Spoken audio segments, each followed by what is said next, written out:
Kaum Bani Israel zaman dahulu dan kaum Yahudi di masa kini. Banyak dari kita yang masih bingung terkait sejarah ini. Bani Israel adalah keturunan dari Nabi Yakub alaihi salam, yang juga dikenal sebagai Israel. Nabi Yakub adalah cucu Nabi Ibrahim alaihi salam melalui putranya Nabi Ishak. Bani Israel juga dikenal sebagai anak-anak Israel atau umat Israel karena mereka merupakan keturunan langsung dari Nabi Yakub alaihi salam. Sedangkan nama Israel sendiri saat ini digunakan oleh negara modern di Timur Tengah yang didirikan pada tahun 1948. Seperti yang kita tahu, negara ini mengklaim sebagai warisan historis dari bangsa Yahudi yang merupakan salah satu bagian dari Bani Israel. Namun perlu dipahami bahwa istilah Bani Israel dalam konteks sejarah dan agama mengacu pada kelompok keturunan Nabi Yakub secara keseluruhan.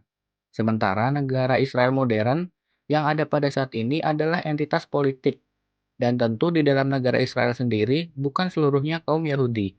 Namun di dalam Israel terdapat gerakan yang menganut paham Zionisme. Zionisme sendiri adalah gerakan nasionalis Yahudi internasional yang menghasilkan negara Israel di wilayah Palestina. Bani Israel ini adalah umat yang unik karena Allah memberikan keutamaan daripada umat yang lain, seperti yang tercantum dalam surat Al-Baqarah ayat 47. Di antara keutamaan tersebut adalah bahwa banyak rasul yang dikirim Allah dari kalangan Bani Israel, yakni Nabi Musa, Nabi Daud, Nabi Sulaiman, Nabi Yusuf, Nabi Harun, Nabi Zakaria, dan Nabi Yahya. Sedangkan Yahudi sendiri merupakan sebutan untuk umat Nabi Musa alaihi salam, yang kemudian mereka menolak eksistensi nabi selanjutnya yang berasal dari luar Bani Israel. Itulah juga yang membuat kaum Yahudi kafir karena tentunya juga tidak mengakui kerasulan Nabi Muhammad SAW. Kaum Yahudi sendiri, yang mana merupakan kaum dari Nabi Musa alaihi salam, mereka diperintahkan untuk mempelajari dan mengajarkan serta menjaga isi dari kitab Taurat, yang mana kitab tersebut diturunkan kepada Nabi Musa alaihi salam.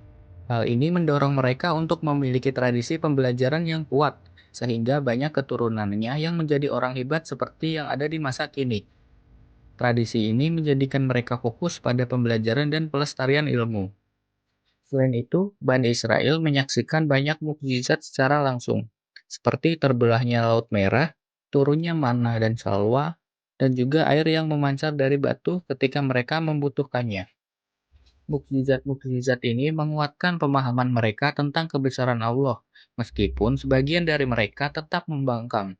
Pengalaman inilah yang memperkaya sejarah intelektual mereka.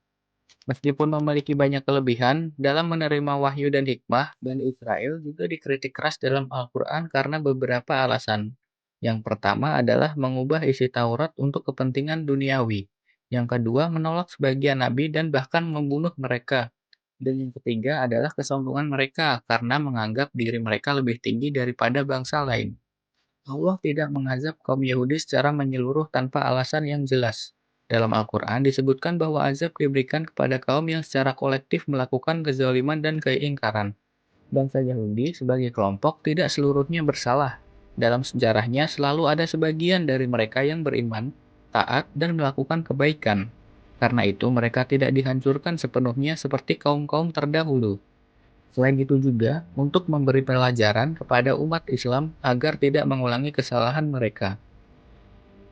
Meskipun Bani Israel tidak dihancurkan sepenuhnya, Al-Quran mencatat bahwa mereka telah menerima hukuman dan ujian dari Allah, seperti pengusiran dan penindasan yang terjadi di tanah air mereka berkali-kali, seperti hancurnya Baitul Maqdis oleh Babilonia dan Kekaisaran Romawi. Kehadiran mereka dalam memiliki sifat keras hati, sering melanggar janji, dan memutarbalikkan ayat-ayat Allah adalah peringatan agar umat lain tidak mengulangi kesalahan yang sama. Allah mengingatkan bahwa hukuman di dunia hanyalah sebagian kecil dibandingkan dengan azab di akhirat. Orang-orang Yahudi yang membangkang terhadap Allah akan mendapatkan balasan atas perbuatan mereka di akhirat nanti. Wallahu a'lam.